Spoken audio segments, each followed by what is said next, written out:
like that. I was like, welcome back to Those Two Sisters. This is Thursday Night Live, and Ready to Love is over. So we're going to talk to you about some reality rants that we both have. Oh my goodness! And we're also going to talk about some current events and things that are happening. Yes. Do you want to be heard? Do you need the microphone?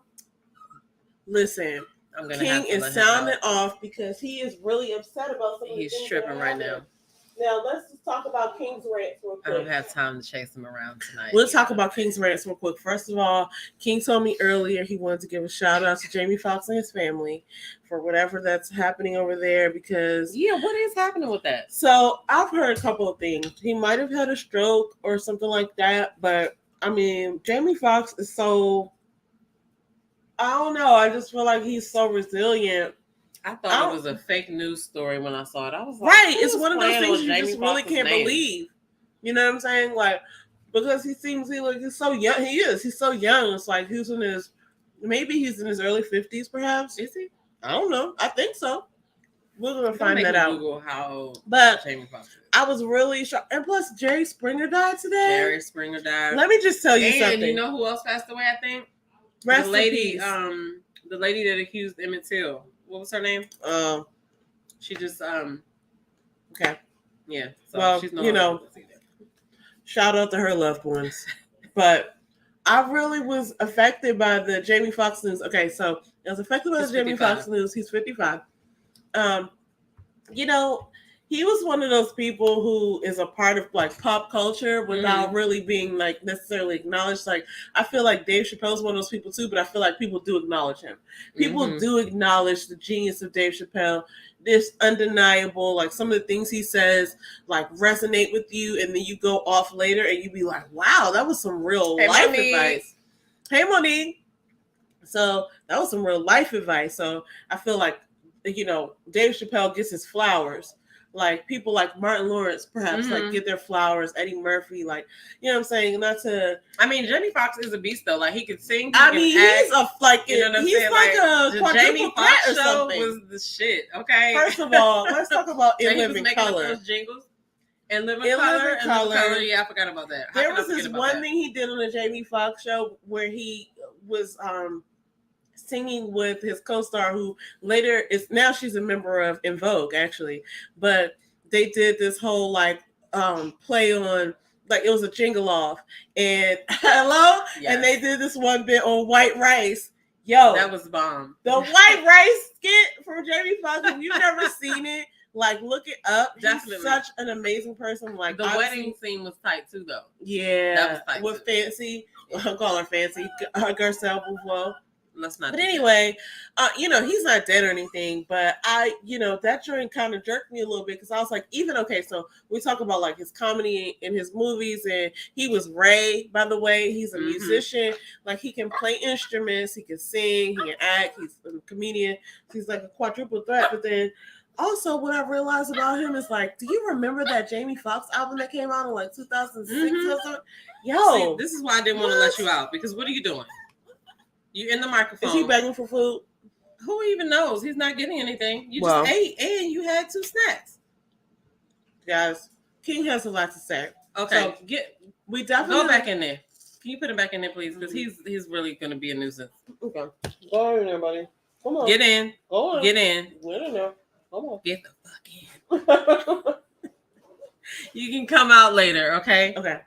I be having to put him up when I eat now because he just be going crazy, and I'll be like, I don't even give you human food. So, like, why are you acting like this? Buttercup is a whole situation, and I can't lie. Anyway, okay, so this is not mukbang or whatever they call it. So let me just finish my bite. But here's the thing. Like, oh man, that drink gave me like sadness. So I was just like, oh, Jamie Foxx isn't okay. Like, luckily he recovered, and apparently he had to be revived. I don't know about the deets. I was not there, but wanted to give a shout out to him. Jerry Springer, on the other hand, wanted to give a shout out to him. He had cancer. I didn't either, but you know what's funny about?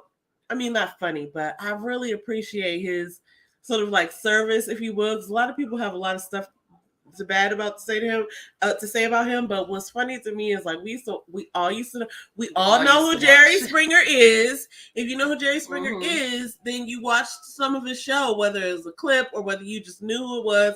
And he used to always say this thing about like, well, I'm telling real people's stories, which is now like what Zeus says all the time. Zeus is all about like, I know the president of Zeus or whatever, he always be like, we're telling real people stories and we want to give the people the microphone and let them participate. Like, okay, fine. It's like you're the new Jerry Springer.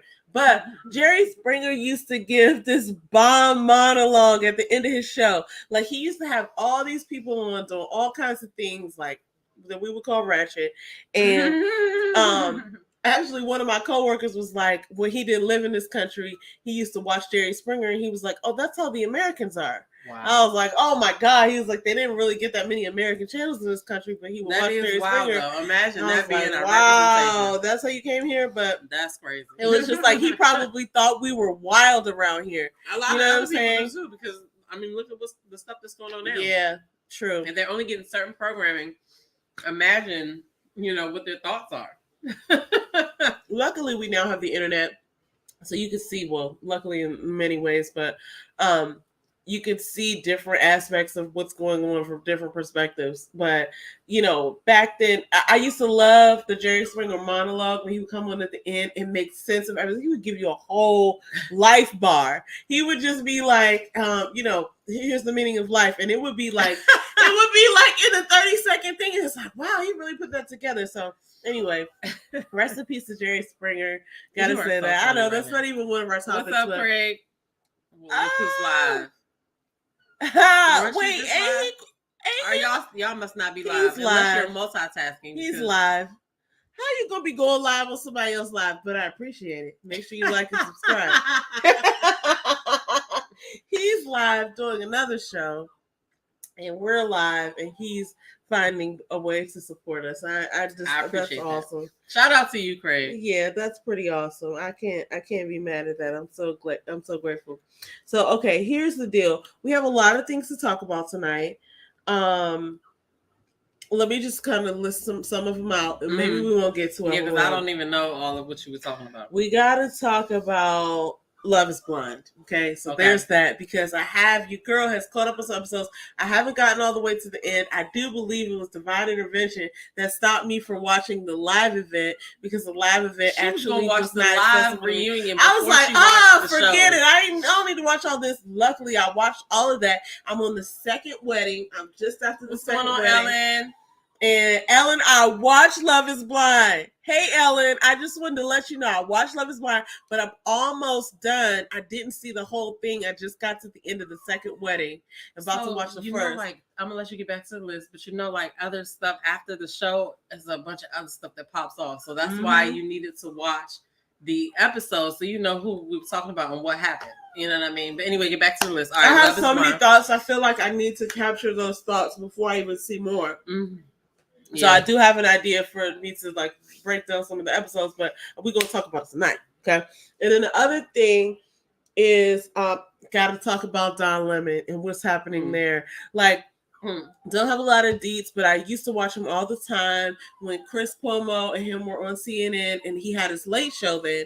And then recently, in the past, maybe year, he got put on that morning show. I thought that was weird. I thought that was weird too. And when that happened, I was like, oh no. You know what I'm saying? Poppy because usually when they do the White House, I'm not saying anything bad about her. I love them. No, but they're not on his level. That move was suspect. They're not on his level. I thought that was real interesting that he got put on the morning show with them, because it's they're not on Don Lemon's level. Why is he not broadcasting at night? So look, it goes all the way. On the wall. And I just want to say that I've since gotten not real therapy, but I've since curbed my appetite for the news or whatever, because I realized when I was watching the news real heavy when Trump was in office that it wasn't really beneficial to me, and it wasn't really mentally healthy, I think. But I used to watch the news like a junkie, like a straight up but the thing junkie. Is, you don't know what is the truth, because everything is not 100% the truth. Remember when, and I bring this up a lot too, but remember when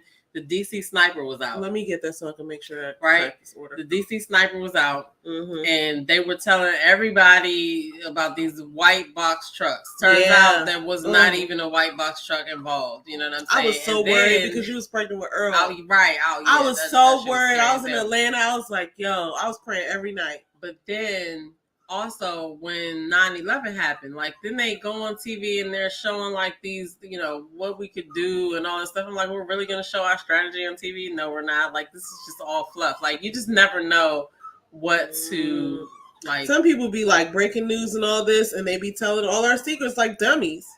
So I don't even know if that's inaccurate.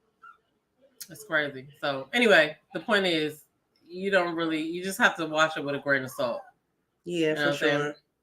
Now listen, okay, in addition to that, I want to talk about Suki Hana, guys. That's hilarious. I don't have it. I don't have it, and it worked out. I don't have a lot of information on, but what's his name? The guy who does that show that James talked about him earlier, Jason Lee. Jason Lee looked a little shook in that interview. I ain't gonna lie. I gotta watch the interview. He looked a little shook. He looked a little like, what's going on? Fourth quarter? What's up, bro? Y'all multitasking. Y'all multitasking like I don't know what. So that's like fun. The video. I appreciate it. Kick back and try back. Yeah. Jason Lee with his messy ass. He looked really shook on that interview. He was interviewing her. I've never seen his face look like that. It's like he didn't know what to do, but we might get the chance to play some of it on the show, but I don't know we're gonna do that. Is it on YouTube? I saw it on Instagram. Okay. I did not see the interview, but I felt like I watched.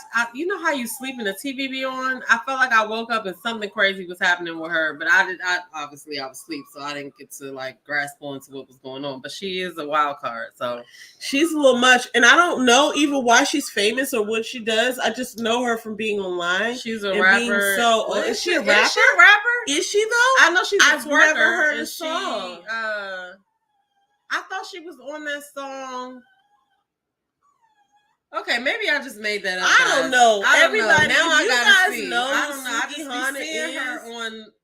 I be seeing her on the internet. But hey, Gwendolyn. Listen, I don't really know what she does other than be like a personality, right? Like, because that's a job now, like an influencer, a personality, like a reality TV show personality. I couldn't even tell you. Yeah, she's an American rapper. Okay, cool. A television personality. I've never heard her sing a rap, or that I know probably of. Did. Maybe I haven't. I didn't know. But I know it was a song age. that she was on, and I just cannot remember. Well, let me just say this: I mostly know her for what she be saying in these internet streets.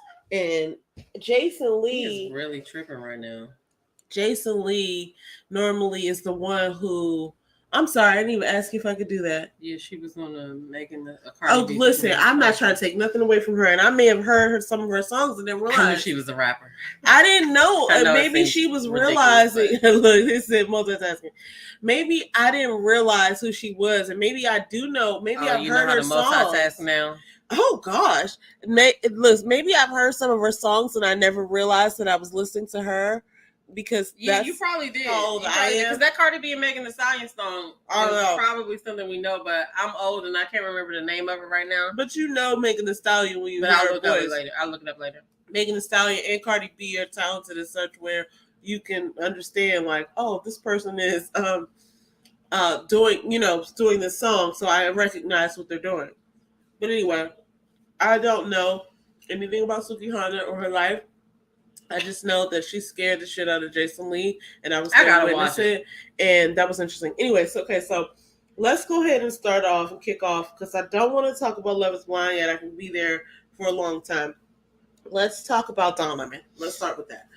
Okay, now, I'm a former news junkie. I used to watch the news, not 24/7, but probably like, especially around the election, I was probably watching the news about a solid, like listening to in the background or like sitting down watching while I'm doing something else, probably a solid 8 hours a day. Really? Yeah. Yeah, a solid 8 hours a day. Because you got, so like, okay, so let me just tell you, because like I have my whole rundown. I used to watch, I wasn't Fox News in the morning. I used to actually watch OAN. I used to watch a lot of stuff. I didn't watch Fox News. Like I wasn't like a Republican supporter like of Trump at the time, who was the person who was running. But it's not like I was supporting. I just wanted to see everything, and I didn't want to cut myself off from any sort of like information. So there were certain things that other people were entertaining. I would just watch everything, but for sure I was watching CNN. I was watching Jake Tapper at 4:00. I was watching. That's a lot of damn news, okay? Oh, listen, I was definitely watching Chris Cuomo. He used to come on at like 8. First of all, okay, I never watched Tucker Carlson, but I did used to see his clips. And something about something I followed, whatever. I ain't gonna be on this too long. I used to watch Anderson Cooper, then Wolf Blitzer. Jake Tapper came on at 4. So basically from 4 to like 11, I'm in there. Right, and drop in the chat and let me know who you watch on YouTube. And it's 8 hours. I mean, I was YouTube, watching on the CNN. News. CNN. Now I'm just on some rare. Listen, but drop in the chat and let me know who your news person is, because I want to know if you watch 8 hours worth of news. Because well, listen, it's easy to do though, because if you have it on and one thing leads to another, you want it's easy to do, because Trump was in office and it was always a scandal, and I would want to hear everybody's take on it. It was like, okay, he's trying to be in office again. Jake Tapper going to hand it off to Wolf Blitzer. Wolf Blitzer is going to hand it off to... I don't know who Wolf Blitzer is. Wolf Blitzer is like an older dude. She would know his face if you saw him. But Wolf Blitzer would hand it off to Anderson Cooper. Did you see this person say this person? I'm like... See, because that was my junkie. That was like, what do they call it in the trap house when you got a best friend in the trap house? It's like, oh, you here again? You know what I'm saying? Like, that's my news junkie friend. This is my mom. Last time he was in the trap house. Well, we were in the news trap house, me and my mom together. But anyway, Jake Tapper, Wolf Blitzer to Anderson Cooper. Anderson Cooper, I think, will hand it off to Chris Cuomo. I had to see Chris Cuomo because he was so entertaining. He still is. Chris Cuomo, and then him and Don Lemon would hand off, and I would watch Don Lemon for like a couple hours before I went to sleep. Now, Chris Cuomo and Don Lemon had this funny relationship where they would have about 20 minutes of an exchange. Like, one show's ending, you're supposed to just be like, hey, and now next, this is this person's show. Like, oh, okay, great. But they would have such an exchange that it would overlap their two shows. And, you know, you have like a middle-aged, white Italian man who has one aspect, and then you have a black homosexual man who is, very well versed in like. And who was the black homosexual man? Don Lemon. Oh, yeah. I thought we were still talking about Wolf.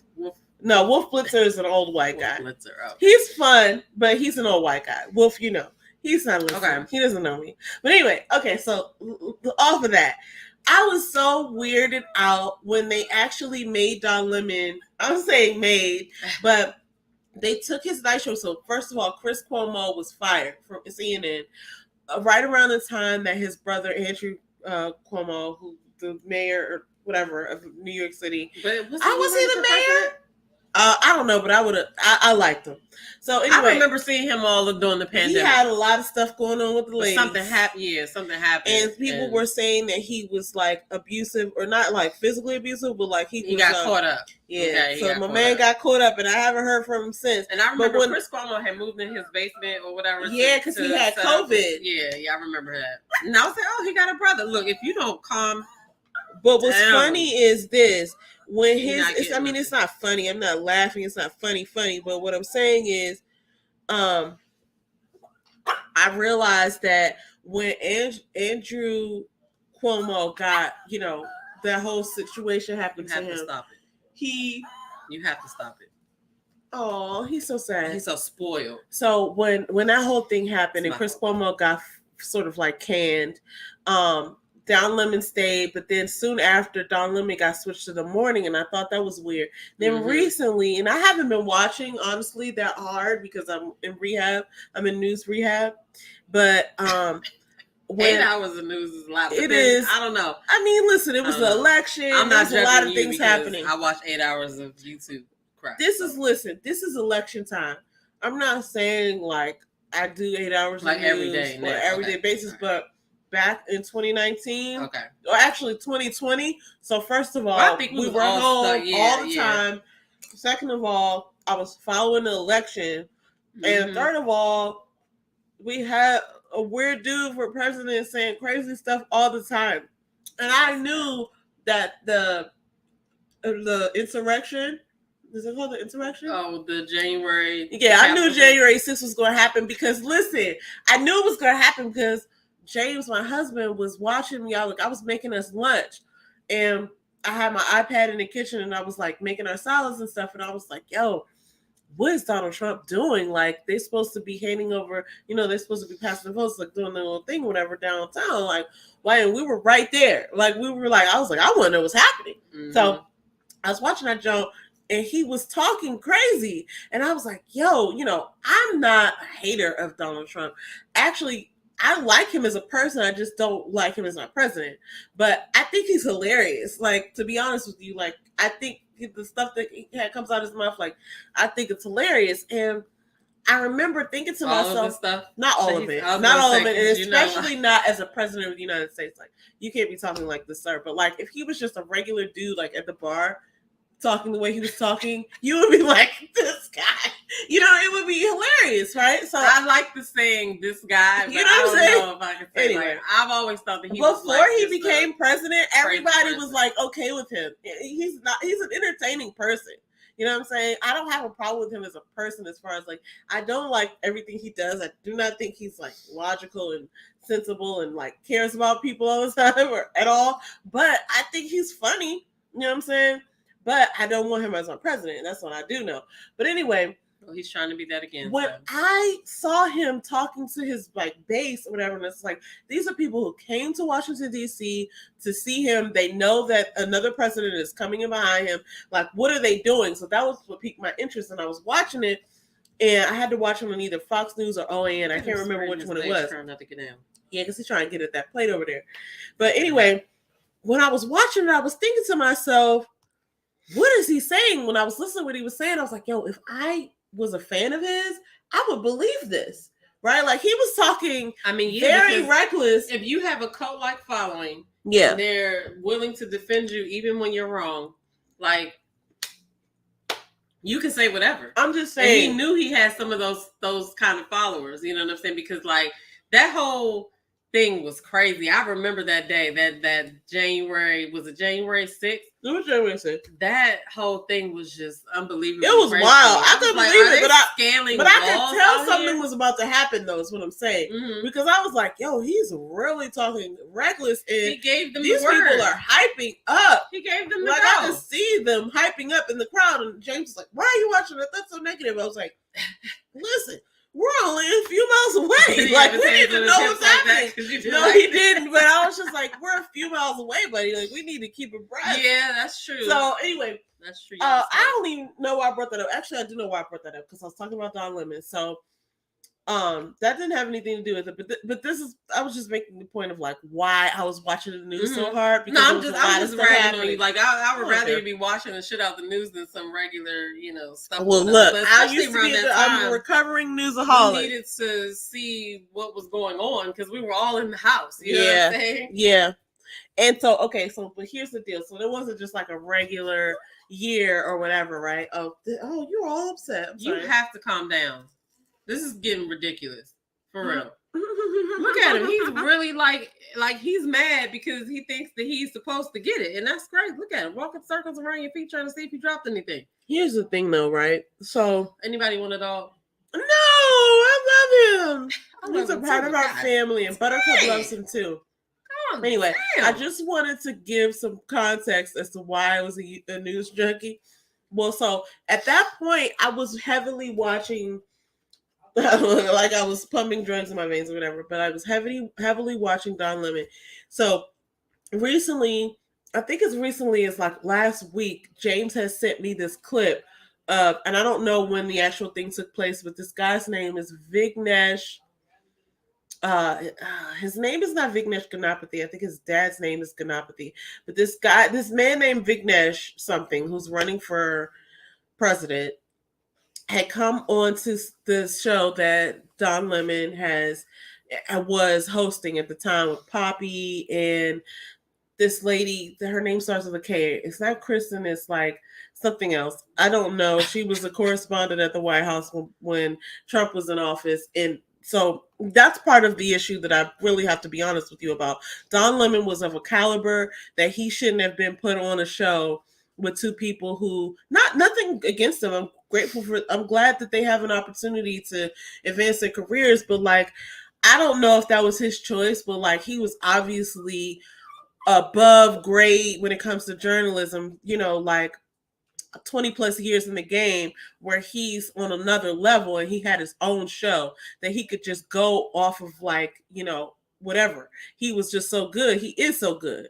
So I thought it was weird that they put him on a show with people who were not of his caliber. And welcome. I don't want to mess up your name. I'm going to call you JJ Kimmy. I don't even know if I still said that right, but I didn't want to mess up the middle. Just Jola son Kimmy. I don't know. You can put the pronouncement in there. But welcome. Like and subscribe. We're just having a talk about some current events, and so I'm just ranting right now about the whole CNN situation with Don Lemon. I'm not even going to touch on Tucker Carlson because I don't really know him like that. He was not invited. I just know that everybody always used to post clips about Tucker Carlson, and they used to be like, "Get him out of here!" Like. But I didn't watch him like that, but he was I can't call him a shock jock because he was on the real news, but he would say things that were just alarming, just to get people riled up. I heard his home studio is like millions of dollars that they built for him to do his Fox shows out of. And he went live recently, like 3 days after he was fired, and I don't really know what he said. But I watched the beginning of it, so I didn't watch the whole thing, but he came on like he was still on Fox. I mean, why wouldn't Tucker Carlson here? I was like, here's the thing that now I will say this, and here I'll just spew a few facts from what happened there. So, if you're not familiar with the case between Fox and Dominion, so like Dominion is a machine company who processed a lot of the votes for the election, right? Like they're a company, I guess that. I can't say I guess, but obviously they had something to do with counting the votes from the most recent election. And a lot of people on Fox News, I'm not going to name them, but a lot of people on Fox News and on OAN and on, I think it was Newsmax or something like that, they were saying things that Donald Trump was saying. They were saying things about the election being fraudulent and all these things. And they obviously did not have the evidence of that. And so they were sued, and the courts decided that actually it wasn't even like the courts decided, they settled. And most people settle when they know that they could possibly be sued and get, their opponent can be awarded more. So Fox News had to pay out $787 million. That's a lot of money. They settled for that amount. I think it was a $1.6 billion lawsuit. Just Jay. So I didn't even realize. You know what? I should have realized it. Just Jay. Duh. Oh, just girl, Jay. I was looking for you because the Crown Prince Jerry was in here asking about you one day or whatever, but he did let me know that you were just taking a break or whatever. So, hey girl, hey. Anyway. She said, girl, this is just Jay. Like, what are you doing? You don't know what this is? I didn't know either. She probably laughed at me too. She probably was like, So here's the deal. They got sued. Fox News had to settle. And then shortly thereafter, like within a week, I feel, it was definitely within like 10 days, they fired Tucker Carlson. They probably fired other people too. Maybe that was in like a part of the lawsuit. Well, they said, they separated, right? Y'all got to get rid of. Here's the thing: if you cost your company $787 million, then you're probably expecting, okay, well, let me go and clean out my desk. You know what I'm saying?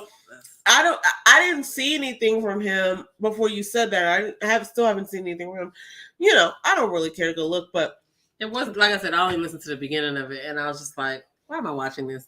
I just wanted to see if they were going to get right into the meat of whatever he said, but he was just, I just thought it was funny how I guess, you do that for years and years. You can't help but have that personality or whatever. And he has that studio that, like I said, I heard the studio was like I guess Fox paid for it. I don't know. He probably got a bomb studio, man. He probably got a damn. I was going to say he probably got a studio like Swiss Beats. You know what I'm saying? Like he probably got massive. Ellen said he was being real. She said she was laughing. Ellen said he was being real when he kept saying fake news, facts. So it's weird because definitely a liability. He was, and like, listen, I can't say that because they now had to pay out $787 million. So anybody who took steps towards making your company pay out that much money is a definite liability. Just think about it. Facts. When you have those jobs, like even being a server, if somebody like walks out or whatever, like you might be responsible for paying for their meal, right? And that little bit alone would make them be like, dang, I cost the company money, but $787 million. That's crazy. Or imagine like you were a person who like set a building on fire accidentally, or you were the problem. Like you're a chef and you left the walk-in open and the cost a whole bunch of food. It's like thousands of dollars. $787 million. That's crazy. A lot of money. So of course, like if you did that, you would be expecting to be like, oh, okay, well maybe I won't have a job tomorrow. But Don Lemon's drink came off guard for me. But I did see this clip of him having a conversation with this man named Vic Nash, who's running for president under the Republican Party. And the conversation was, I ain't gonna lie, it was a little bit irritating to listen to because the man was saying to Don Lemon, like, there's a bunch of stuff that, can I get you another? Yeah. I messed it up. I'll tell you what I was trying to do later. The man was saying to Don Lemon that he was wrong about what the Civil War was about and that it was supposed to give Black people rights. And he's sitting there talking to a Black man about Black people's rights. Mm-hmm. Don Lemon kept his cool, which I don't think I'll be able to do. But he kept his cool and he explained to him that, like, you cannot be standing here telling me about Black rights when I'm Black and I'm living it. And so, have several seats. So that whole conversation ensued. And then shortly thereafter, he was terminated. So I thought that was weird, especially after the things that happened with his show. But I wish Don Lemon the best. So he spoke to somebody. I feel like it was somebody on a red carpet. He was somewhere or whatever. But basically, maybe it was Sway that he was talking to. I don't remember who he was talking to. But basically, he said that he's fortunately in a position where he can take the summer off, have some downtime, and then he'll be back at it in the summer. He was thankful for. He was like, I'm thankful to be in this position where I don't have to look for a job or whatever. And he's not gonna have to look for a job for long. Like, it's Don Lemon. You know what I mean? People have their qualms with him or whatever, but he didn't put in his work. You know what I mean? Sometimes it'd be a blessing in disguise too. Sometimes because what would have made him be like, you know what? I don't want to do this anymore. He, unless it was going to wait until he retired, like, that probably was a blessing in disguise. Because listen, let me just tell you something. Look, we didn't know that in 2020 what was going to happen, and it all started with COVID. And we went through that whole pandemic thing. This year, we're already, into it, but we don't know how things are going to change. You know what I mean? We don't know how things are going to change. So I wish him the best too, but I don't feel like he'll ever have to look for work. Somebody is going to, bring him in. But I think the video that I saw about Carlson was that Tucker Carlson was that he has a job now or something. I don't know. I wouldn't look that up. I wouldn't put it past him because Tucker Carlson. I mean, so many people would it's so funny to me how people would just watch people, and because they're like a fan of them, they'll just believe whatever they say. Like, it's so funny to me how... I mean, but a lot of people did that with Obama. A lot of us don't even... Because it just is a real moment. A lot of us don't even realize what we believe. We just believe it and we act on it. It sounds good. Yeah. And it's like, oh, okay. Until you... because you don't really know all the facts all the time about a person. You're like, oh, this person... You're going along with it. And, okay, yes, everything sounds good or whatever. But the thing that we do need to keep in mind is that everybody is human. Mm-hmm. And everybody is going to have a down day or a day where everything didn't go so right. You know what I mean? And in this culture now, it's like people wait on your not not so right moment so that they can expose it as if everybody else is perfect. You know what I mean? Which is wild. Now, some of this stuff deserves to be exposed. Mm-hmm. If it's, if it's hurting somebody, if it's, yeah. But, on another level, it's like, that's what we fight with these days, is that kind of thing. And it even happens in like this situation. You know what I'm saying? But yeah. But I don't think Dawn. I think Dawn. Dawn Lemon's going to be fine. And Tucker Cross is going to be fine, because that's the thing that I realized: when you create your own brand, you can do whatever you want to do. Speaking of which, we weren't even going to segue into this, but something that she just said reminded me of something that we were talking about earlier, which is the whole Tasha K and Cardi B situation. Now, she knows more about this than I do, so I'm going to let her go and talk about what she knows. But from what I know, I just recently heard, like, I already knew about the whole Tasha K lawsuit, like Cardi B had sued Tasha K and all this, and I know who Tasha K is, but recently it came out that now that Cardi B has won the lawsuit against her, against Tasha K, now she just got the green light from the courts to go and seize Tasha K's property, her home. And I was thinking to myself, when I heard that, like, this last weekend, I was like, now why would Cardi B do that, right? I was thinking to myself, like, she doesn't seem like she needs the money, right, or the property or whatever. But so if you don't need it and you're taking it from someone, it's for a reason. And so I was thinking to myself, what could be that reason? You know what I'm saying? Like, the only thing I could come up with is pettiness, right? Like, I'm not gonna lie. Like, I like Cardi B. I think she's a great example of what you can do in America when you put your mind to it and you just, do your thing. Listen, I respect Tasha off the strength that she came onto YouTube and she built a brand. And I remember watching her when she was in her bedroom drinking wine. I remember when she got into it with this other lady for, like, over the logo. The lady was trying to use the wine or whatever, but she only had like 100,000 subscribers. But anyway, she has done, done the damn thing. She got 1 million subscribers now. You know what I'm saying? But I really think that Tasha she's strategic in a way that most people aren't, because it's not smart, but it's working for her. She is, going off of the infamy. When this whole thing, people on YouTube watch Tasha K who are into YouTube and stuff like that. But when that went viral with Cardi B suing her, now everybody who didn't watch Tasha K now see her on TMZ, like people who would have never gone to the YouTube to find her. Now they know who she is. Like, oh, that's the girl that got sued by Cardi B. Yeah. But she actually has some talent, to do what she's doing, and she's doing it. But she's not. I don't think she was ever taking it seriously, and I think now she's just like, it is what it is. And she's just going to have fun with it or whatever. So Cardi B's supposed to be seizing her house, and apparently she's supposed to be seizing her YouTube check. But the thing is, I didn't know Tasha has her app now, and so most of her exclusive content is over there. You know what I'm saying? That's wild. So she, listen, Cardi B, and here's the thing, this is why I'm calling her and saying that she's probably being petty.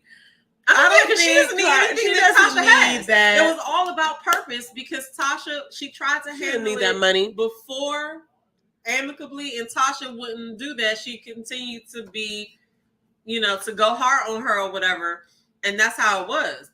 So the whole lawsuit was Cardi being petty. She doesn't need any of Tasha's money. I'm sure she had to pay more in legal fees than she got from her. You know what I'm saying? Well, I'll say this.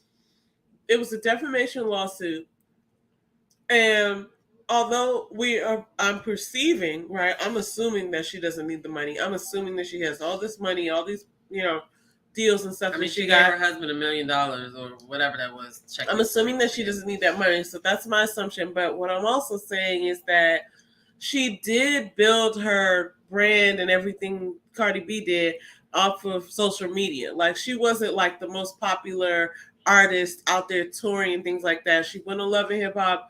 She was rocking her Instagram. Remember when she started on Instagram talking. Yeah, you know what I'm saying? And people like, I was definitely one of the people that was like, oh, she's funny or whatever.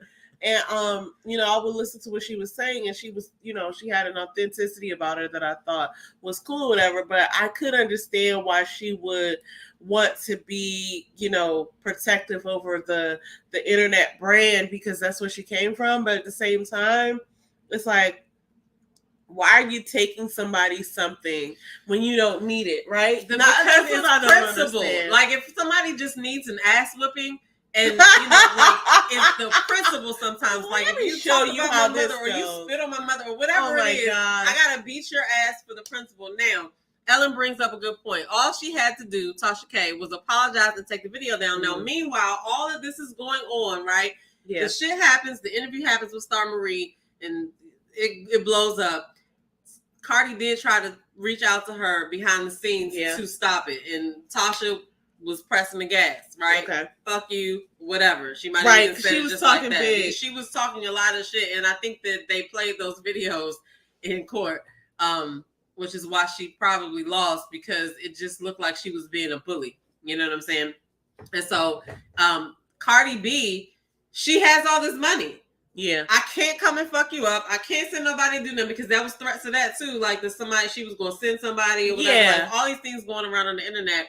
The only thing she could do was take it to court.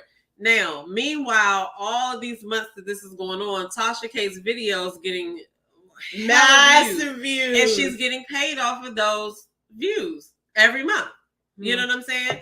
Other people making commentary on and stuff like that. So Cardi B, her only choice was to either sue her or sit there and just take it, because Tasha wasn't stopping. She would constantly interview certain people, say certain things, so it wasn't going to stop unless something happened. Now, she owes her some money, you know what I mean? But me personally, I would have had to just apologize and take the fucking video down, because I would not want to be giving you anything if I didn't like you. Like, I don't want to give you no money. I don't want nothing. But like I said, I think that Tasha is taking that L so that she could, the bigger picture for her is being known by everyone. Because if you Google her name right now, I bet you, if you Google Cardi B, I bet you it comes up with Tasha K. Yeah, well, she's seizing her property, so her brand connected. But that was before that, though. Because she had this litigation and they kept going back and forth, she's now stuck to her. So her brand is going to be that brand. And in the meantime, she still knows how to do her craft. She still has people. There's a lane for her. People still will go to her and give her the type of interviews that she wants. You know what I'm saying? It didn't stop with that. Like, she just basically got her name more known. She's going to make the money. But, I just don't think that she cared like we cared. We were like, oh my gosh, you got to pay Cardi B $40. She's like, yeah. And what's your point? Because now, it opened up other doors for her to do other stuff. So basically, I would listen. But yeah, Ellen, you're right. She should have just apologized. But look, what if the infamy, right? Like, as you say, pays her $12 million. Jerry? Just Jay in here. Say that again. So she's been sued for what, $4 million? Well, she wasn't sued for $4 million. See, initially Tasha thought she was only going to have to pay like $75K. Oh, okay. But I think that what happened was, she won the money, but then she also had to pay lawyer fees and something else or whatever. But I thought it was some figure. For some reason, I had it totaled up $4 million. It totaled up $4 million. Well, here's my deal. But she didn't sue for that much. What if the infamy, right? The exposure that this gets her because she is who she is and this happened earns her $12 million. Well, that's what I'm saying, right? Would it be worth it? That's what I'm saying, right? That's what I'm saying. And I think that's what she's looking at, because I did the math before on the site, because her app, you have to pay $12 a month. Now, of course, 1 million subscribers aren't over there, but out of 1 million subscribers, I would venture to say that she has to have at least 100,000 people over there. Mm-hmm. You know what I'm saying? And if she has 100,000 people paying $12, that is...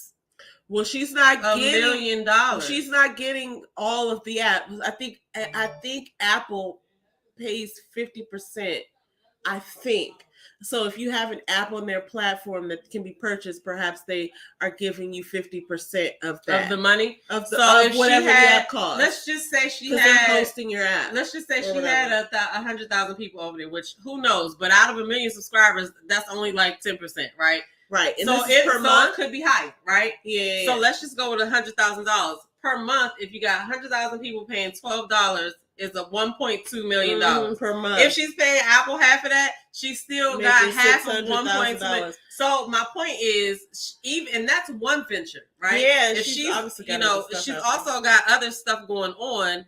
And if she's getting, $10,000 a month on YouTube, and then whatever else she's doing, because I'm sure people are paying her to promote their products. Well, she working. The point is, yeah, it was wrong for her to lie on Cardi like she did, but I think that she's of the mindset. Did she lie on her? Yeah.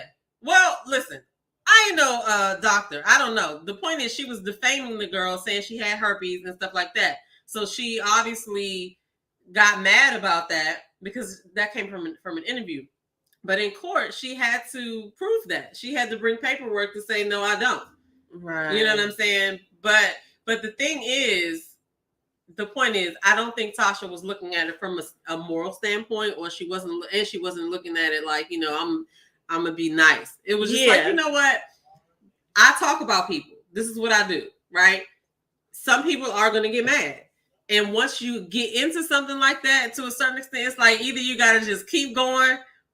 If you don't pull out, you just gotta keep going. If you don't pull out, you just gotta keep going. I think that's once she got too far gone. Like after Cardi asked her, "Do you want to squash this, or can we just squash this?" And then she just kept putting 20 on 10. She got to a point of no return where she had to just keep going in her mind. And so she went through. The whole time, I would imagine that she was like, "Well, she might not win." Listen, she went through. She was of that mindset at first, but she went through that process, dressed up in her little suits and shit. You know what I'm saying? And she went to the courthouse every day to go through that trial. She, you know what I'm saying? She did that. Her husband was opening up the door for her, like, listen, you about to get down. So, I mean, to each his own. I wouldn't have taken it that far. I would have just had to apologize and take it down. If I offended you, let me move on with my life. But Tasha, like I said, is looking at it from a different standpoint. Because now, like I said, a lot of people that did not know her name, whether it's for a good or bad reason. And I'm about to Google Cardi B right now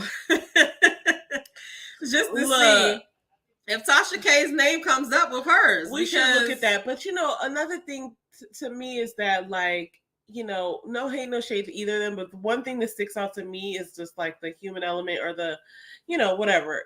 We live in America, and your First Amendment right is to be able to have freedom of speech. And I just think it's interesting that that's the least amount of freedom you actually have, because, or it could be perceived that way, I'd say. Because the moment that you say something like, and I'm not talking about spewing lies, but the moment that you give an opinion, or the moment that you say, well, here's what we're hearing and this is my thoughts on it, it's like that one, people want to muffle that. People want to muffle, you know what I'm saying, other people's experiences. And it's interesting to me that could actually get you sued. And you know what I'm saying? I don't know. I haven't followed the whole story. Anybody can send you a cease and desist, right? If you say something, or you're talking about them and they don't want you. But to actually, she got sued. Well, she lost the case because she was lying.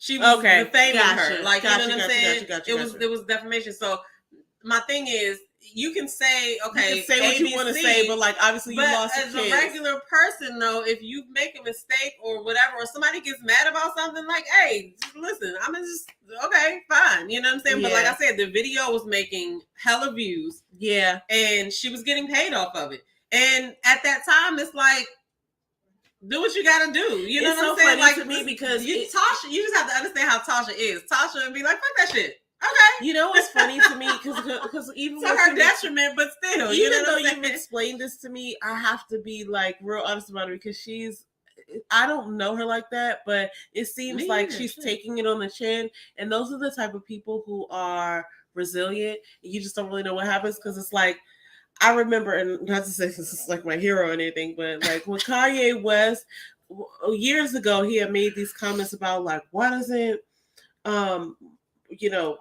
who's on absolutely, Facebook. and she's Why one of does those people. so give me? She's like, all these other people know who I am, other than the people who were watching me on YouTube. Here's the thing. Sometimes, like, I'm using Kanye as an example because years ago he was like Mark Zuckerberg. He was like, "Why doesn't Mark Zuckerberg just invest, this many millions of dollars in me because he's a billionaire and they should just, facts and whatever." And it's just like, and then a couple years later he was back above the $1 billion mark, or he was above the $1 billion mark. I don't think he had been there yet. I'm talking about Kanye West here. And so it's like you kind of think of people in a way where they're like, oh, well, maybe they're down for the count.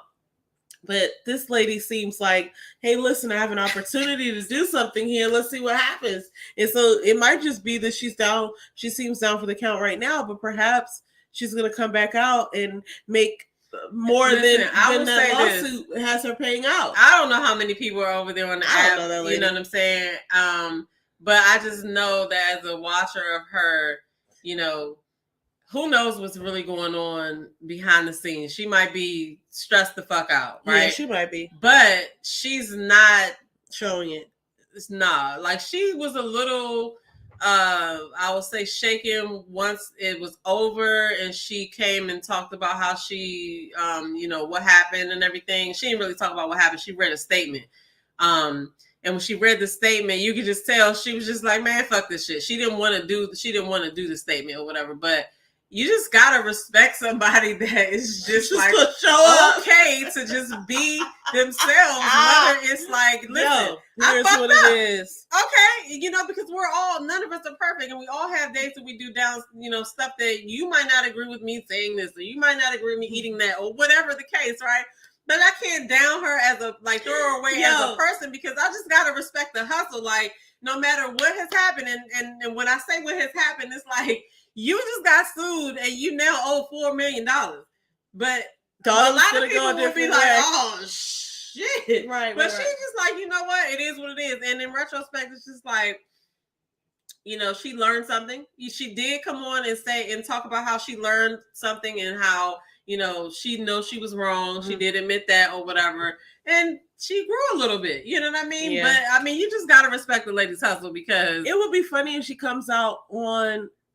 above ground on this, like right side up, like the. She still has her act. She's still doing interviews. If she makes more money from this than she was making previously, and in fact makes a profit off of this loss that's considered a loss. I'll say this at this point. I feel like I don't know. Cardi B went to court and she won, right? I could see in the next year where they do create some type of peace summit where they go ahead and squash everything or whatever, and it is what it is. Now, she probably still gonna have to pay that money, but I feel like I don't see it going on for as long as because she's already admitted that she was wrong, and I don't know. Eventually, it might just be like a moot point for Cardi to be like, you know what? Why am I still doing this? Because she doesn't need it, you know what I'm saying? But it's just a proof of point because Tasha was going hard in the paint, okay? Yeah. I but get it. That's just how she is, you know what I'm saying? She gonna say whatever she has to say, and that's just what it is. So Tasha funny as hell. Anyway, this is not about Tasha though. So what was our next topic? Because okay, so now that we're almost an hour in, let's go ahead and talk about Love is Blind because I have been watching, guys. Ellen, I was watching Love is Blind. I understand what you were talking about. So I don't know everything that you were talking about because I've only gotten to the point where, like, I've watched a whole bunch of, like, I watched the pods, I watched the little, like, getaway, I watched them come back and be in the house, and now I'm on, like, the second wedding. I just got to the end of the second wedding, so it was with Paul and Micah, and I think that was the second wedding, and then I haven't seen the third wedding yet. Get on my nerves. So I had a different take on her. Well, Micah was sneaky to me. Yeah, it was interesting what Paul said. And manipulative. It was interesting what Paul said. Like James was giving me the. Okay, so let me say this. Let me start here. It's so fun to watch this show. Like some of these things are so fun to watch, and I had to put my finger on like why I'm drawn to watching this stuff because, like, okay, let's go journey with me, fam. So I was thinking to myself, like, why do I like to watch this type of stuff? Because a lot of the stuff on this show was super awkward and cringy because people was lying and people was being inauthentic. And it's like, I can't even watch it. I'm not going to call myself an empath, but there's something that I just... You got secondhand embarrassment for some people? I was just like, why are you doing that? You know what I'm saying? Like, ew, don't you feel uncomfortable? Oh, my God, Irina. Oh, she got on my nerves. Irina. Okay, so listen. I mean, no hate, no shade, but she seemed like one of those dirty girls to me. Yeah. When I saw who she was as a person, I was like, oh, she's one of those dirty women who don't like, you know what I'm saying? Like, you know what I'm talking about. And they know they're dirty women too. Yeah, I don't like her type either or whatever. Yeah, like, I knew you see how so like how they are in the pods, right? And then they go back to the men's quarters and the women's quarters, and then they talk about each other. It's like you're in this whole women's quarter with a whole bunch of people who, you know, a couple of people who might be interested in what you're doing, who you're dating. And then once they get proposed to, then they get to move out. Yeah. Right? And so that, you know, it was cringy to watch them on the getaway with Irina. And I was just like, she really does not like dudes. It was so I don't know fake. Why she did that. You can tell when she first see him, she was just like, oh, okay. To the point where, first of all, she insulted the show. I mean, I thought he was cute. But I mean, that means she wasn't really there to find real. My thing was, of course not, because she was just like, I thought he was gonna look normal. That's what like she said. Was a 10. Like, you think you're the best, and it's not even like that. It's like he didn't even look bad, but like if that's what you were here for, like the show is called Love Is Blind, lady, and you sitting here like waiting to see this guy, like he's gonna be some basketball player or something. People are looking for their 15 minutes with some of these things because, like, if you think about it's fear of missing out. It's FOMO. It's like, okay, I talk to these people, but you don't see them. But then when you get to see who you didn't pick, that's the thing right there. It's like you'll be okay if that person was like Irina or whatever. You know what I'm saying? Like, I didn't miss anything. Let me say something about Irina, and Ellen is saying Mike and Irina. Yeah, let's talk about that dirty duo. But I actually liked Micah by the end of the show, the one that I saw. But in the middle, I didn't like what I was seeing. In the beginning, I thought that she was going to pick Kwame, but I honestly, if I'm being honest here, people, I think that she knew Kwame was black, and she was just like, I don't want those problems.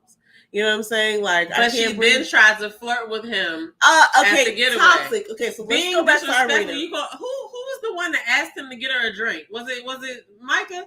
Kwame, get us some drinks or something. Like, Irina was like, get your own. Irina said that, I think. One of them. Like his woman. Okay, there's so much I have to say here. First of all, let's go back to the pods for a second. I really thought Micah and Kwame were gonna end up together, but I was so glad to see Chelsea come on top of that because I was like, Chelsea's a real one now. She's intense, but she looked like a close talker. Like, she's intense, and I know I like Chelsea though. One of the things I love watching the show. Hey, how are you? One of the things I love about watching the show is watching it with James because it's so funny what he'll say, like the observations that he'll make that I have a different take on, and it's so funny. From a man's point of view. This was the first time that when Brett and Marshall were having the conversation about Jackie or Jacqueline or whatever, and he was like, yeah, she likes toxic love, they were so real. He was like, oh yeah, drama. He was like, yeah, she was talking about this and that, about how sex life. I like Brett too. I was like, yo, I've never heard two men have this conversation about the toxicity of it, but he was actually saying like, but I love her, so I'm gonna go ahead and ride for her, whatever. And she's so silly. That lady Jacqueline or Jackie or whatever her name is, like, I was just waiting for her to just implode. And then at the end, she actually said, like, oh, maybe I need to go do some soap. I probably need to go do some soap work. I was like, you think? Like, she's chasing this discomfort. And I mean, the fact that she would want to date somebody like Josh, like, what are you doing with your life? They're still together. Ew. You know what? More power to them. More power to them. So she kept the ring from Marshall.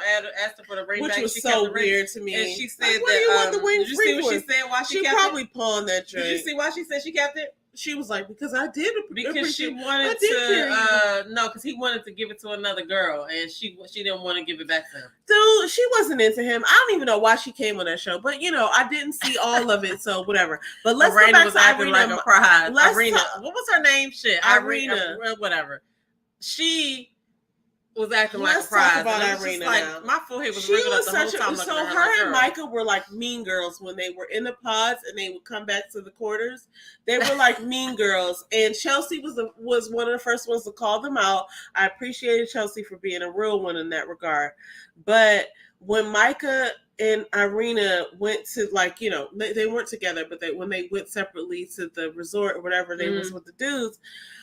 It was so obvious to me that they were on the same kind of bullshit because they wasn't trying to even be intimate with the dudes that they chose. It's like, okay, you said yes to somebody's proposal, but you don't want to touch him. It's not about having sex. It's about like noticing and Jacqueline was kind of like that too. Even though I do think you have to be in a place where you are. Either you're going to decide, okay, I'm going to do this for the person who I gotten to know intimately, through conversation, or the looks are going to be a factor for me.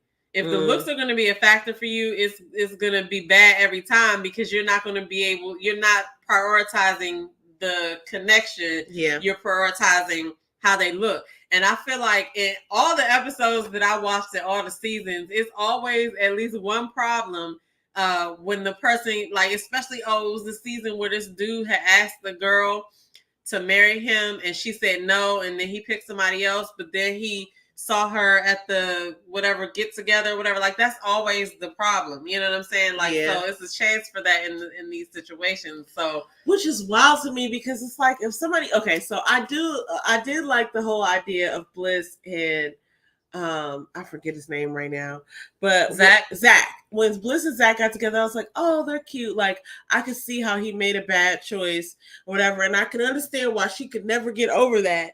But I was like, okay, at some point she's gonna have to let that go if she chooses him. But I really appreciated them getting together. Now, when it came to, I gotta go back to Irina and Micah. When Micah said that thing at the pool party about getting left at the altar or whatever like that, and it hurt Kwame's feelings. First of all, I was super pissed at Kwame because I was like, why are you over here in this lady's face when Chelsea is over there? What are you doing? It gets every time. And Chelsea was so upset she wanted to interrupt them. She was like, I'm just gonna go off. I was like, I would not have gone off. I would have been right the fuck over there. Hey, what y'all talking about? What's up? You ain't about to get away with this. He was so invested in what Micah thought, and this is the type of shit. I'll get riled up. This is the type of shit that I get irritated with because when people don't know who they are and they're trying to hold other people back. Micah was all into Kwame, not because she was attracted to him and she wanted to choose him, it's because she wanted to leave some options open. I feel like she was looking for somebody who was going to sing her praises and tell her she was so great. And I even think I thought Paul was there for it. I actually thought they was going to make a really good couple. But when I found out why he didn't want to choose her, I was like, well, damn, I guess you can't really unsee that. Because he said some stuff about because I was like, oh man, why didn't he choose her? They got all the way to this point and all their families there. And I loved his mom. And I thought everybody was telling him you should do this because the alternative is that you'll regret it. And then he was he kept being it was just unsavory to him for some reason. He was just I just can't see it. And then I was like, what is he talking about? I thought they were so good together after I forgave her for being a dick. And then when he said, I tried to keep picturing her as a mom and I just couldn't see it. I was like, well, damn. I mean, imagine. That'll do it. We only saw what we saw, but she does strike me as the drunk white girl in the bar. She was white girl wasted at a couple points in that. And okay, so just to break into here, so you only watched this season. There's other seasons that were good, 2 seasons ago, I think it was. Ellen, what season was Jared and Ayana on? Because that season was a good season to me. I think it was 2 seasons ago, but it was that was a couple where he did pick her second, and they ended up getting married. But they were such a cute couple. She was cute, and he was cute. We were just like, oh, we love them. But he picked somebody else first. That person said no to him, and he cried. And then he went and asked Ayana to marry him. And that was kind of like but they got married and they stayed married for like a year, I think it was. I don't know how long they were married. They stayed married for a little while, but he ended up messing that up. But the crazy thing, you got to go. Well, see, you haven't watched that episode, but Kojo did a live today, and she happened to come by and they had a great conversation. You know what I'm saying? Okay. I love that conversation. I like his channel because he is a relationship coach. So sometimes he will go into different things that you don't even realize you can relate to. You know what I mean? And she was so open, real, and transparent. I was just like, that's why I loved her on the show. But that, if you ever want to watch Love is Blind again, that is a good one to watch. She said that was the second season. That was the season 2. Okay, yeah, so that was season 2. So, but it was Jared and Ayanna. I love it. What did she say here? She said in Jessie Woo's review, she went off about how Chelsea had more seasoning in her home than Kwame. Listen, there's a couple questionable things about Kwame. Woo. I thought Kwame was I felt like he was real sus for being all in Micah's face. Let me see. I felt like his laugh was fake. There were times where that was a little bit weird to me. Where like he'd be like having Eddie Murphy laugh. Like him. But people like him. I was like, damn, are you about to shit or are you laughing? People like him. I know some people like him. You can tell that they're pouring it on front. But I was trying to be a certain way. Her in because I was thinking to myself, like, not like I thought he's a great looking guy, and I thought all that, and I do think it's one of the things that James said at the end, because they did have this moment when she was trying on clothes, and she was just doing the most, trying to feed him strawberries and stuff, and he was like, I already ate something, and she was like, when? And he was like, why you was in there changing? Listen, here's the deal. James said this, and I agree with him, but I thought it was funny the way he said it. He was like, when he finally did say yes, I was so glad he did, because I was like, yeah, because I don't know that he's going to find a one as real as her, not because he doesn't deserve it or because they wouldn't be attracted to him, but because he can't recognize real. I thought to myself, like, you're into Micah. You're never going to be able to differentiate. Like, this was your shot right here. This opportunity to be in a pod and not see somebody and end up with somebody that's a good-hearted person. I'm going to watch that, Ellen. This was meant for you because you obviously can't decipher between the real ones and the fake ones. In fact, because Micah the person who didn't pick you, you were so into her. I was so irritated with him for that. I was like, no, run away. But I did. So it's not that he wouldn't be deserving, but I was like, you're never going to find another Chelsea because you're not looking properly. A lot of brothers get played too because they can't see the bullshit sometimes. I'm going to need you to go on a rant for about 4 minutes while I go and handle this. But there's a bunch of stuff that I would say that I'm going to say, but I literally am looking forward to the rest of it. I was wrong, and the universe stopped me from watching the live when I wasn't ready because I got to see the rest of this. I'm such an avid fan of Brett and Tiffany, and I don't know what's going to happen with them, so please don't say anything. But I love the shit out of them. I like them. I like that couple too. I thought I liked Micah and Brett, but I did understand. I'm not Brett. Micah and Paul, but I did understand what he said when he said it. And he was trying to see if he could still be with her, but it's over. He was like, well, whatever. He said he loved her, but Jackie and Mike and Marshall, that was weird. I couldn't understand that. And I'm so glad he dodged a real serious bullet. Anyway, that's all I have to say about that. I'll be right back. Okay, so anyway, you guys are left with me, and I'm pretty much happy that Ready to Love has ended. And I do want to see another season of Love is Blind. And I'm going to try to make sure that I actually review shows all the way through because I usually, I stay consistent with Ready to Love, but for some reason, I watched Put a Ring on It, and Put a Ring on It, I think I fell off on that because I don't even know what's going on right now. And I started Bel Air, but I didn't update anybody on it. I'm up to date on it, but I really need to do a better job of picking some shows, reviewing the shows consistently. You know what I mean? Ready to Love seems like my staple right now. So since that's off, now I need to figure out what else is interesting to watch. I gotta watch Jessie Woo. You're over Put a Ring on It.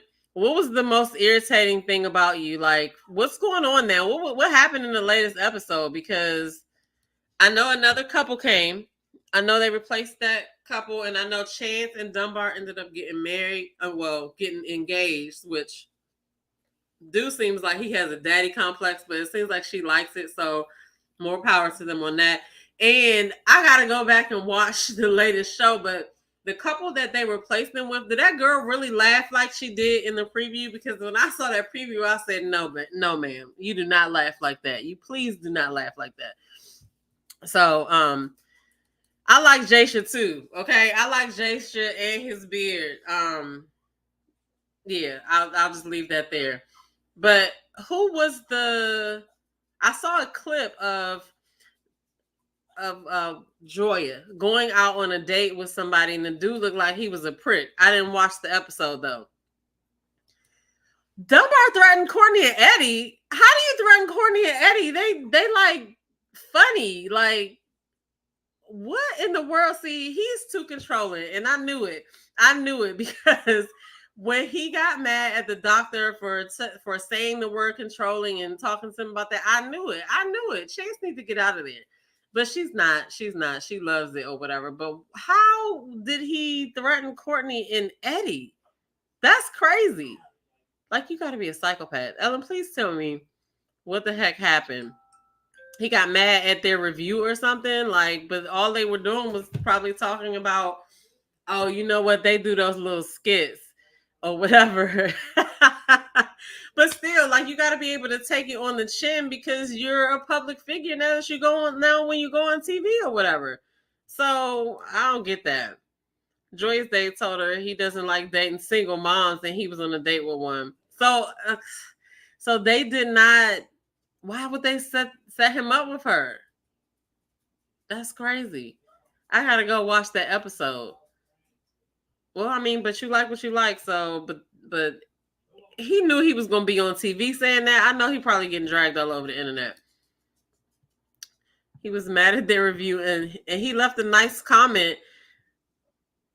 So he left a nice comment, but it was a threatening nice comment. That dude is crazy. Okay. But Chance is really cute. I could see her with, somebody else. But I mean, listen, I'm not here to tell the lady, who she should date or whatever.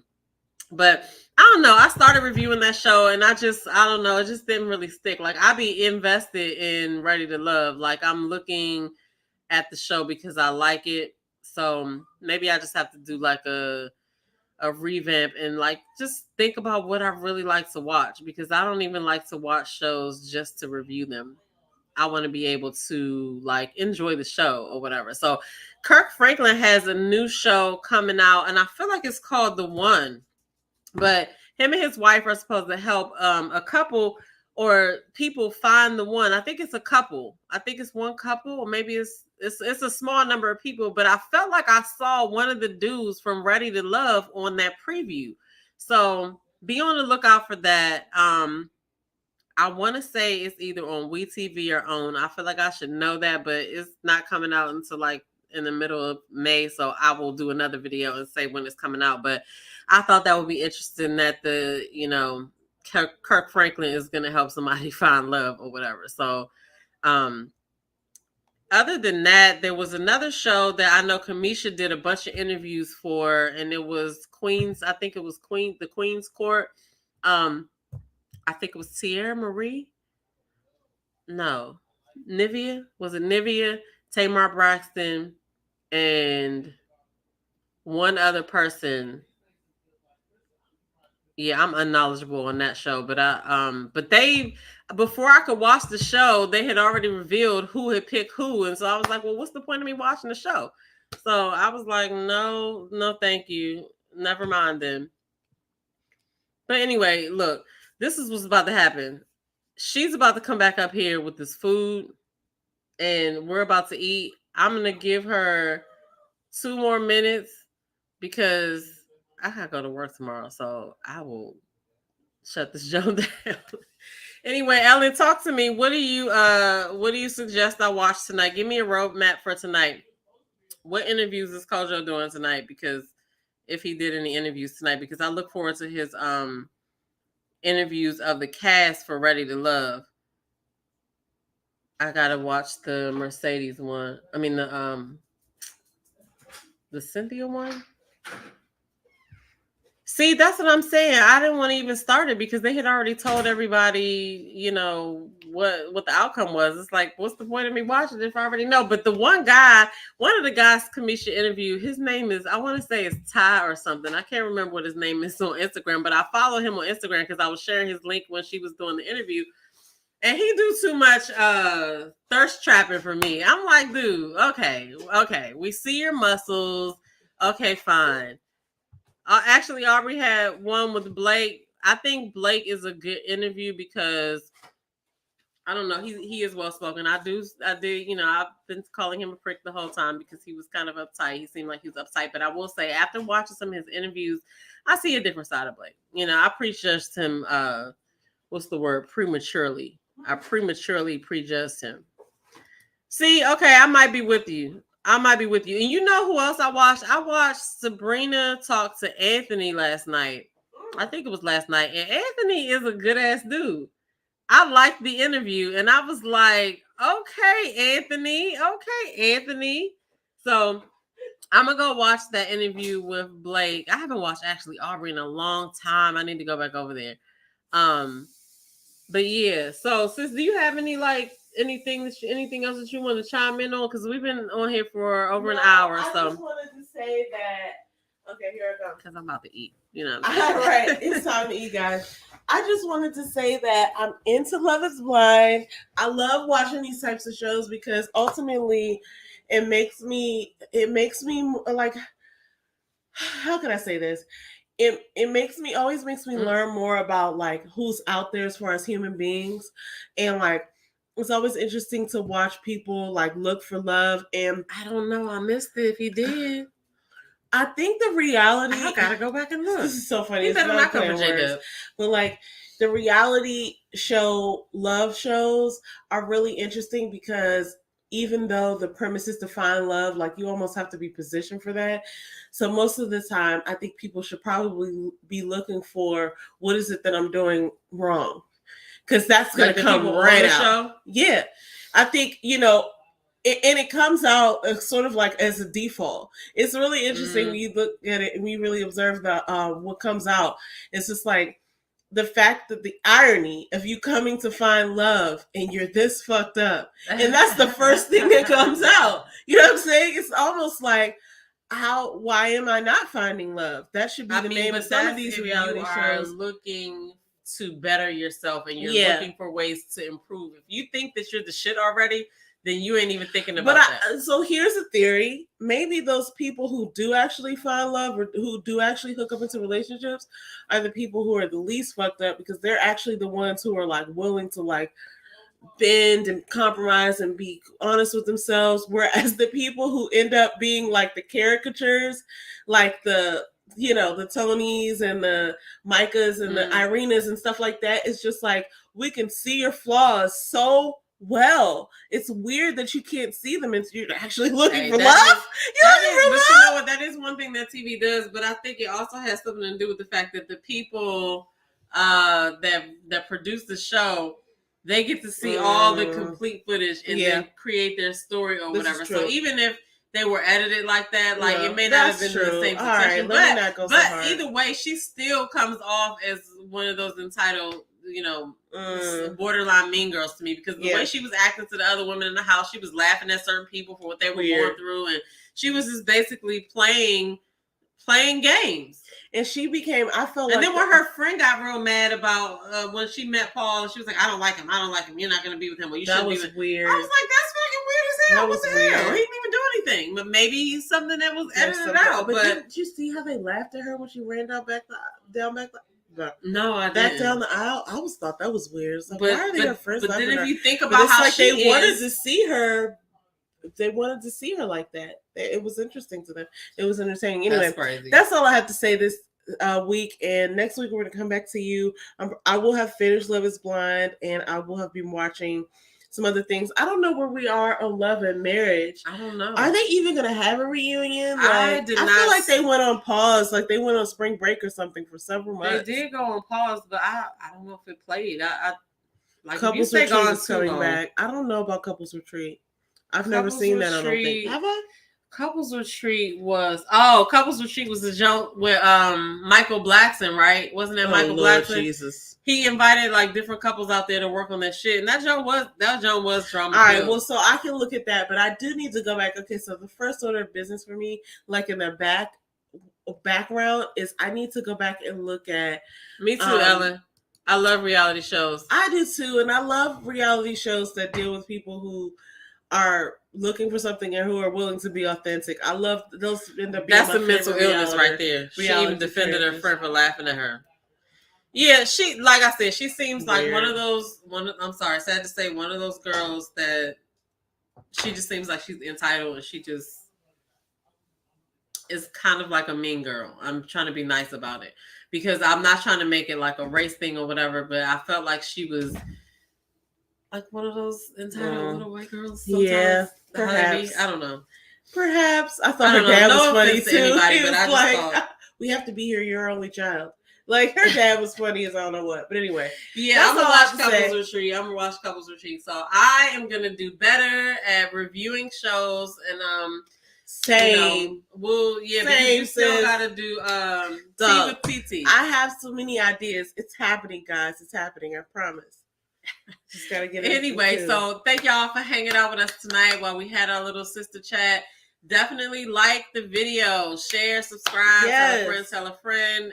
We'll be back next week with more sister talk, more talk about probably some current events, and hopefully we'll have watched the reality show or something. Oh, we definitely will have. So I'm gonna finish watching Love Is Blind and probably something else too. So yeah, stay tuned, guys. So we'll see y'all next week. Thank you, Ellen. Shout out to Just Jay. Shout out to the Crown Prince, Ellen V. Fourth quarter. Sounds like they're still live. They can't still be live. They're still live. They're doing the Gwendolyn. They're doing the draft. Oh, okay. Gwendolyn. Who did I miss? Omega Man, Craig. Yep. We love y'all, and we will see you guys next week.